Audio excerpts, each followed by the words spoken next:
Байтұрсынның ұлы Ахмет оқудан келіпті.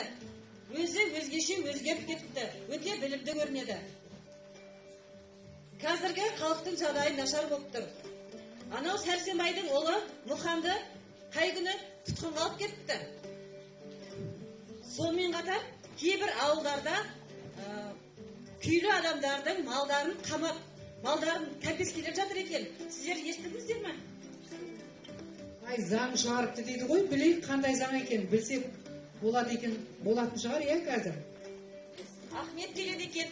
Олай болса сол кісімен кездесіп, жүздесіп, ақыл кеңесін тыңдайық. Иә, дұрыс тыңдайық. Амансыңдар халқым. Амансыздар. Халқым, мына малдан құтылыңдар. Малдың соңында өз